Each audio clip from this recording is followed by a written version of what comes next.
Oke guys, kali ini saya akan merangkum sebuah alur film yang menceritakan tentang bergabungnya gangster dan polisi untuk menangkap seorang pembunuh berantai. Film yang dibintangi Bang Dong-seok bersama Kim Woo-yo disutradarai oleh Won Tae-lee yang dirilis pada tahun 2019. Oke, tanpa berlama-lama langsung saja kita ke alur cerita.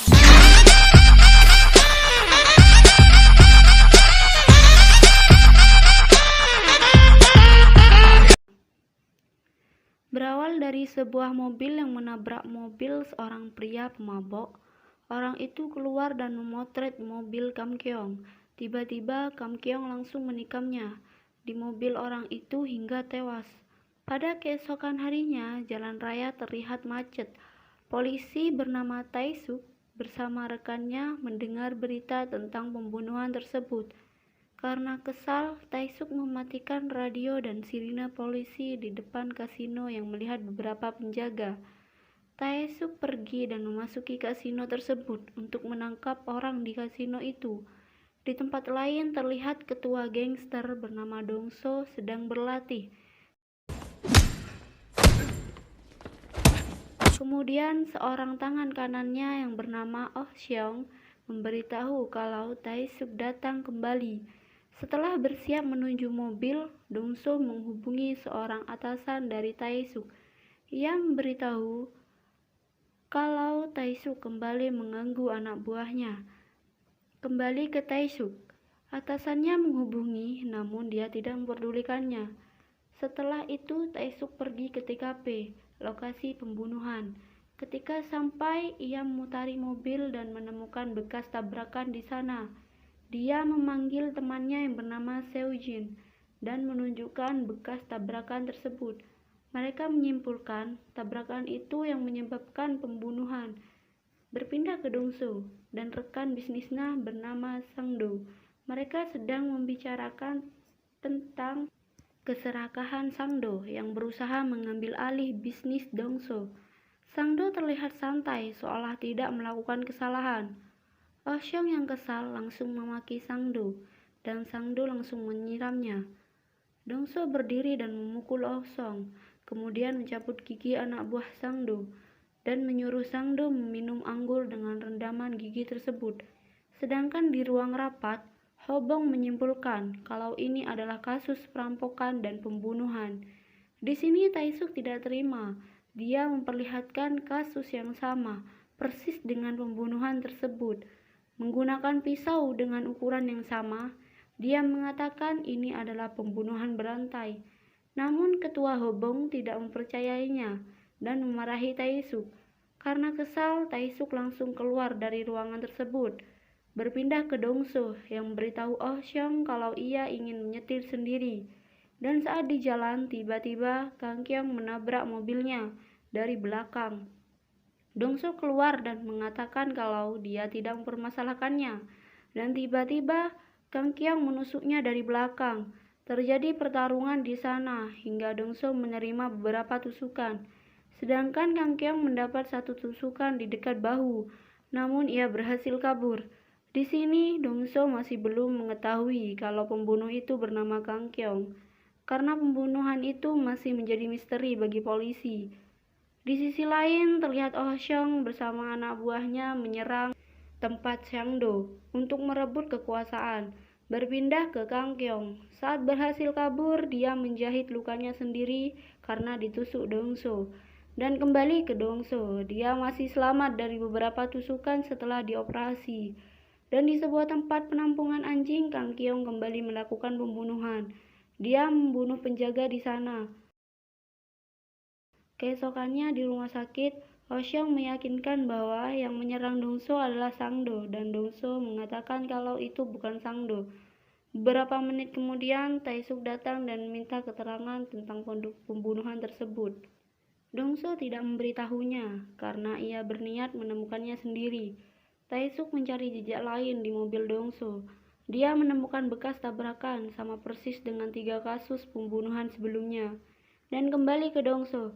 Sang-do menjenguknya. Ia meminta setengah kekuasaan dari Dong-so. Namun Dong-so hanya diam karena ia tahu pasti Sang-do hanya akan mengacaukannya. Di kantor, Taesuk terus membujuk ketua Hobong. Ia memberitahu kalau Dongso adalah korban penyerangan tadi malam yang masih hidup setelah dioperasi. Ini adalah kesempatan bagi mereka untuk lebih dekat dengan pembunuh tersebut melewati Dongso. Namun ketuanya terlalu bodoh sehingga tidak mempercayai Taesuk. Malahan ketua itu menyuruh tim lain untuk menyelesaikannya. Berpindah ke Kangkyong, di suatu jalan ia mendengar tentang pembicaraan ulang tahun.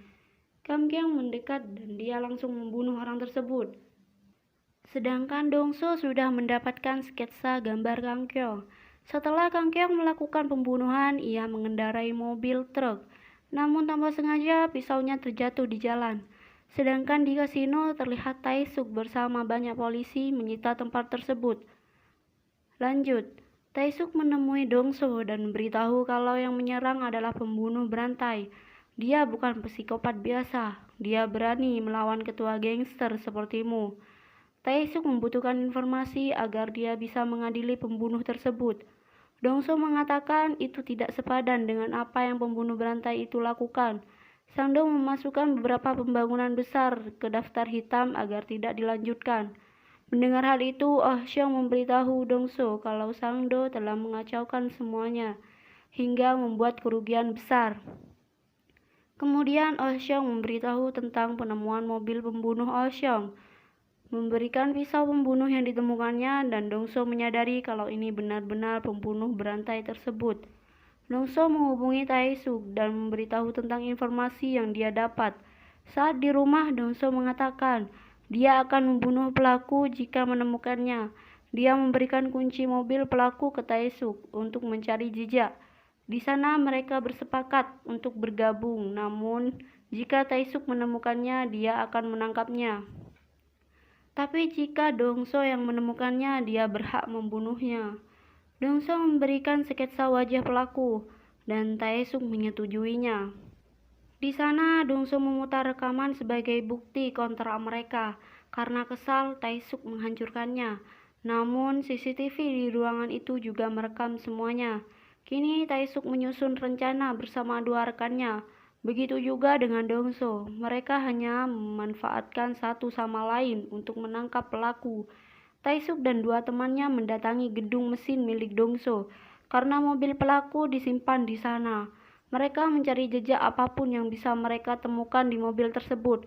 Sedangkan Dongso menyuruh Oh Xiong membunuh Sangdo lebih dulu menggunakan pisau bekas pembunuh berantai tersebut.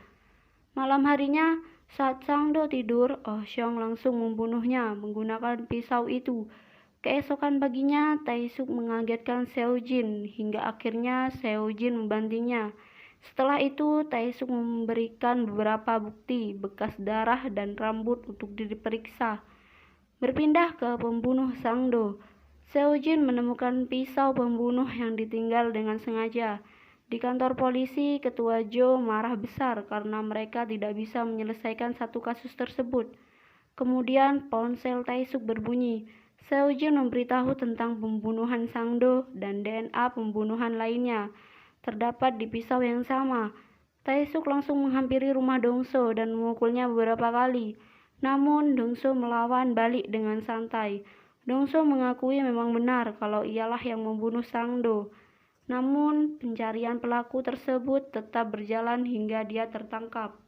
Di berita telah menetapkan kalau itu sudah jelas pembunuhan berantai. Tiba-tiba datang tim baru dari kota lain untuk mengambil alih tugas penyelidikan. Kang Kyong melihat berita itu bersama keluarganya. Dia mengatakan kalau pembunuhan terakhir bukan dia. Berpindah ke Dongso, dia mengunjungi tempat istirahat Sangdo. Saat sedang makan, dia sekilas melihat Kang Kyong di sana. Saat lengah, Kang Kyong langsung menghilang dan kemudian ponselnya berbunyi, dan Taesuk menyuruh ke tempat mobil pelaku disembunyikan. Kemudian terlihat Kang Kyong memberikan surat ke anak buah Sangdo yang bertuliskan kalau seseorang menggunakan pisaunya untuk membunuh Sangdo. Di malam harinya, Kang Kyong kembali beraksi melakukan pembunuhan baru. Berpindah ke Taesuk dan Dongso. Saat memeriksa mobil pelaku, tiba-tiba tangan kanan Sangdo bersama anak buahnya menyerang mereka. Pertarungan terjadi, namun mereka dengan mudah mengalahkan semuanya. Di akhir pertarungan tidak sengaja Taesuk membunuh tangan kanan Sando. Di sana Dongso menyuruh Taesuk pergi karena dia yang akan membereskan semuanya. Kembali ke Kang Keong, ia pergi membawa mobil orang yang telah dibunuhnya. Kasus itu disebut perampokan, sedangkan Dongso, dia dan anak buahnya mengubur mayat anak buah Sangdo untuk menghilangkan jejak. Keesokan harinya, ketua melihat muka Taesuk babak belur. Ketua memberikannya kasus baru karena kasus pembunuhan sudah diambil alih. Dengan marah, Taesuk mengatakan dari awal dia sudah mengatakan kalau itu adalah kasus pembunuhan berantai. Jika ketuanya tidak bodoh, kasus itu tidak akan diambil alih. Taesuk bersama dua temannya menghampiri istri korban pembunuhan Kang Keong. Wanita itu menghubungi Kang Keong menawarkan uang tebusan untuk suaminya. Kang Keong mengajaknya bertemu di sebuah tempat makan. Kemudian wanita itu memasuki kedai dan penjaga kedai mengambil tasnya. Sedangkan Taesuk bersembunyi di atas gedung sambil mengawasi. Dan tiba-tiba dia melihat Kang Keong mengawasinya. Taesuk memberitahu temannya sambil mengejar Kang Keong. Namun Kang Keong berhasil kabur. Taesuk bertanya kepada pemilik kedai makan. Pemilik itu mengatakan dia hanya pria biasa yang meminum sujo. Mereka bertiga langsung mencari botol minuman tersebut. Dan mereka terkejut karena melihat banyak botol sujo dengan merek yang sama. Dengan dibantu Seojin, mereka berhasil mengumpulkan beberapa puluh botol sujo dengan merek sama. Setelah 10 jam berlalu, Seojin memberikan sidik jari dan foto pelaku. Dari hasil sidik jari yang telah ditemukan dari salah satu botol, dan Taesuk langsung pergi mencari di sana, keberuntungan berpihak kepadanya. Taesuk berhasil mengidentifikasi pelaku sebenarnya dengan foto yang ada. Taesuk memberikan sebuah nomor dan menyuruh temannya untuk melacaknya. Saat Dongso asik makan, salah satu rekannya terus mengoceh tidak jelas. Karena kesal, Dongso memukulinya hingga pingsan. Tiba-tiba ponselnya berbunyi. Taesuk memberitahu kalau dia mengirimkan foto dan suara pelaku. Ketika mendengarnya, Dongso meyakini kalau itu adalah suara pelaku pembunuhan. Saat di kantor, ketua tim penyidik memberitahu kalau nama pelaku adalah Kang Keong. Ketua penyidik memanggil Dongso hingga membuat Oh Seong kesal. Mereka berdua ribut dan Taesuk memukul mereka berdua. Taesuk memberitahu mereka semua tim, jadi harus bekerja sama untuk menemukan Kang Keong. Jangan membuat keributan yang tidak jelas. Mereka semua berangkat untuk mencari Kang Keong di setiap kota, namun masih belum menemukannya.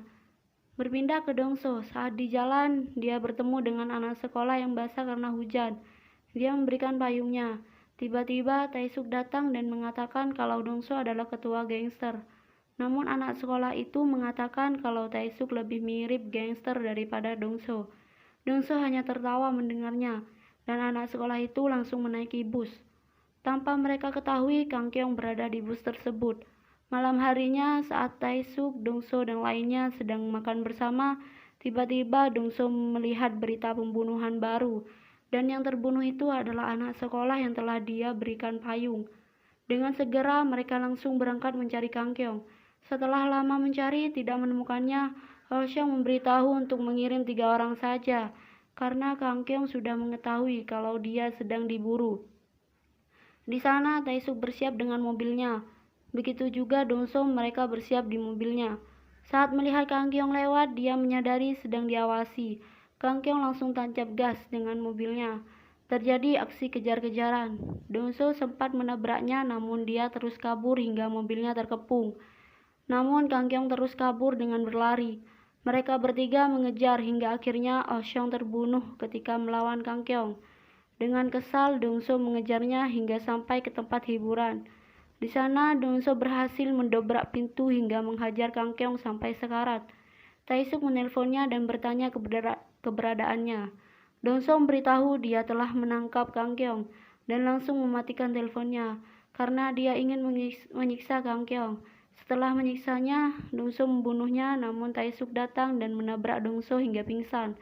Taesuk membawanya ke kantor polisi untuk dipenjarakan. Keesokan harinya, Dongso melihat berita kalau kasino miliknya disita polisi. Sedangkan Taesuk dan pengacaranya menginterogasi Kang Keong. Namun mereka bingung untuk menghukumnya karena bukti-bukti mereka tidak kuat. Ketika di pengadilan, pengacara polisi hanya bisa membuktikan sebuah pisau. Namun pengacara Kang Kyong terus mengelak. Tiba-tiba Dongso datang. Ternyata sebelum pengadilan berlangsung, Taesuk menemui Dongso dan memohon agar Dongso bisa membalaskan dendam Oh Seong dengan menyerahkan dirinya, sehingga Dongso mau menjadi saksi tentang kejahatan Kang Kyong. Dia juga memiliki banyak bukti, salah satunya tusukan di tubuhnya dan surat tulisan yang diberikan Kang Kyong kepada anak buah Sang Do.